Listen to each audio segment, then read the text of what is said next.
served the Lord with perfection of the Holy Spirit, na akamtumia Bwana katika ukamilifu wa Roho Mtakatifu, wearing the flesh you are wearing, akiwa na mwili ambao uko nao pia, and yet he was able to overcome. na ile hali alikuwa na uwezo wa kushinda. So are you expected to serve the Lord? Wewe vivyo hivyo unatarajiwa umtumikie Bwana. And you see that the Father decorated the ring. Na unaona kwamba Baba alirembesha zile pete, Mighty decoration. urembo wa hali ya juu sana. And I could see when he was flipping them in the Na sky, ningaliweza kuziona wakati alikuwa anazipindua pindua kwenye and he was anga. doing this, he was saying, look at this side, Alikuwa look at anazipindua that akisema, side. angalia upande huu, angalia Look at this upande huu, side. angalia upande huu. And I began to understand Na nikaanza kuelewa that he took his time ya kwamba alichukua wakati to mwingi prepare the wedding ring. kuandaa hizo pete za harusi. What does that say about the church? Hiyo inasema nini kuhusu kanisa? That means you should have also taken much time Hiyo inamaanisha pia na wewe uchukue wakati in mwingi preparing the wedding gown for the wedding. kwa ajili ya kuandaa vazi la harusi lako. Only the servants of the Lord Watumishi wa Mungu pekee can prepare the bride of Christ, wanaweza kuandaa bibi harusi wa Kristo, can perfection the bride of Christ wanaweza kamilisha bibi harusi wa Kristo, by helping her kumsaidia to perfection the wedding gown. aweze kamilisha ile nguo au vazi ya So the harusi, gown be white, hivi kwamba vazi liwe jeupe, pure and clean iwe safi na nadhifu and holy na takatifu, for the glorious holy wedding. kwa ajili ya harusi takatifu yenye This is utukufu. just a foundation I'm Huu laying. ni msingi tu ambao unaweka, I'm just building a foundation for you, the servants of na God. wajengeni tu msingi nyinyi watumishi wa And you Mungu. see that the wedding rings are spiritual rings. Na unaona hizi harusi za pete za harusi ni za kiroho. That means the servants of the Lord, Hiyo inamaanisha watumishi wa Mungu you have the duty muko na kazi of preparing the church ya kuandaa kanisa to transition her into the spirit, mukaweza kuigeuza katika roho so she can be spiritual hivi kwamba awe wa and kiroho, partake of a spiritual wedding. ashiriki hii harusi ya kiroho. That is a lot of Na hiyo responsibility ni jukumu kubwa sana that the Lord is giving the servants of the Lord, ambayo Bwana anapea watumishi wa Bwana even in this latter season. hata katika haya majira ya And mwisho. yet there is not much Na time ile hali hatuna wakati mwingi for the bride of Christ kwa bibi harusi wa to Kristo receive the Spirit akapokea and roho mature up. na kukomaa. And yet the Lord Na says ile hali Bwana He is anasema coming for mature bride. anakuja kwa bibi harusi aliyekomaa.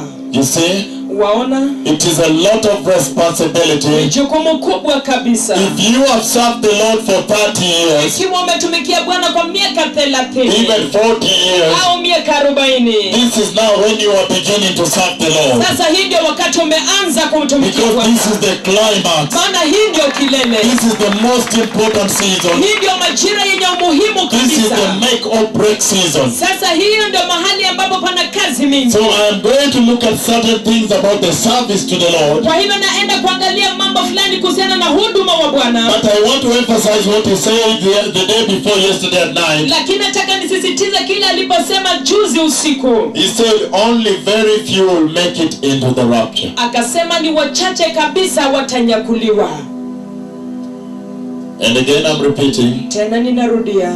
the Lord by voice Bwana kwa sauti from Kericho here, tokea hapa Kericho the night before yesterday night, usiku wa juzi. that is Saturday night, Hiyo ilikuwa usiku wa Jumamosi. by voice, Kwa sauti he said only few people made it into the rapture. kasema watu wachache sana watanyakuliwa. That means there is a lot of responsibility Hiyo inamaanisha kuna jukumu kubwa sana that the servants of the Lord are being given. ambao watumishi wa Bwana wanapewa. That means not many have been perfection enough to make it into heaven. Hiyo inamaanisha sio wengi wamekamilishwa ya kutosha ili waweze kwenda mbinguni. So there is much need Kwa hivyo kuna hitaji kubwa for you to move to another level kwako wewe kwenda kiwango in kingine the way you serve the Lord. katika jinsi unavyomtumikia Bwana. Hebrews chapter 9. Waraka wa Ibrania mlango wake ni wa 9.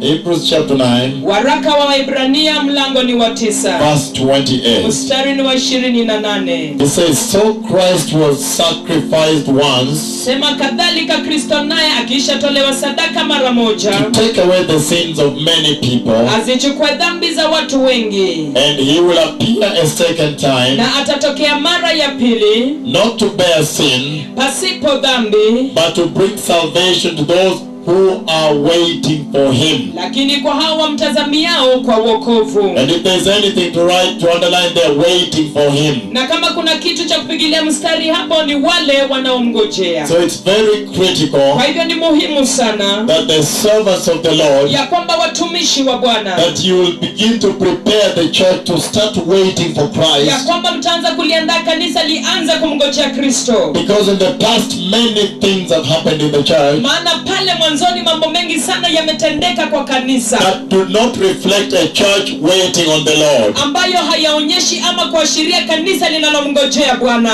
If you look very carefully at the conversation the Lord spoke this past year, Ukiangalia sana mawasiliano ambayo Bwana alinena kwa mwaka huu ambao umekwisha, the two wedding rings, alafu anaonyesha pete mbili za harusi, and then he placed the white glorious horse alafu anaweka farasi mweupe wa utukufu running from the right hand side to the left hand side of the sky, akikimbia tokea upande wa kulia hadi upande wa kushoto wa anga, and reaching there and coming back, akifika pale na kupiga kona na rudi and tena going back to the left hand na side, kurudi tena upande wa kushoto. and then the voice of our Father in heaven Alafu sauti ya Baba wetu wa mbinguni coming from my right hand side ikitokea upande wangu wa kulia said, look, ikasema, tazama, who is seated on the white glorious horse? ni nani aliyeketi katika huyo farasi mweupe wa utukufu? Look, who is seated on the white horse? Tazama, ni nani aliyeketi kwa farasi mweupe? Who is seated on the white horse? Ni nani aliyeketia farasi mweupe? And when I look beyond the ring, Na wakati natazama zaidi ya zile pete, I see our Lord Jesus ninamuona Bwana wetu Yesu seated on the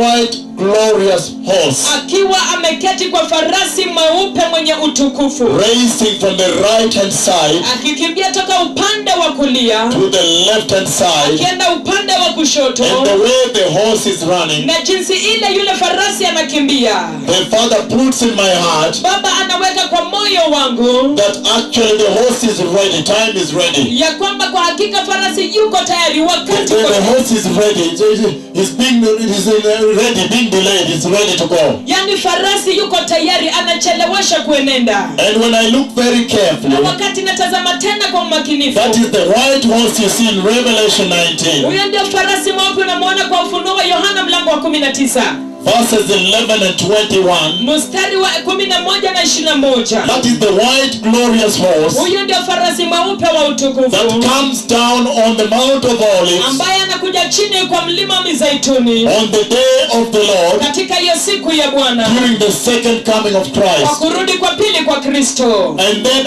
after that, Alafu baada ya hapo, by voice the Father kwa says, sauti Baba yuasema, beginning this day on, tangia siku hii kuendelea, all authority in heaven mamlaka yote mbinguni and on na earth hata duniani has been given to Christ Jesus. amepewa Kristo Yesu. Vigelegele na shangwe kwa Vigelegele na Yesu, shangwe kwa Yesu, Mfalme wa utukufu, mfalme wa utukufu, the King of glory. mfalme wa utukufu. And he says, beginning this day on, Anasema tangia siku hii kuendelea, all authority in heaven mamlaka yote mbinguni and on earth na duniani has been given to Christ Jesus. amepewa Kristo Yesu. Listen to me, precious people. Nisikize watu wa dhamani. After that, Baada ya hapo I woke up. nikaamuka, But 25 days after that, lakini siku 25 baada ya hapo, during the 25 days, kwa hizo siku 25 I went on radio and on television nikaenda kwa redio na kwa kituo cha and runinga on different meetings, na katika mikutano tofauti, and I said, special announcement, special announcement. nikasema tangazo maalum, tangazo maalum. The Church of Christ Kanisa la Kristo now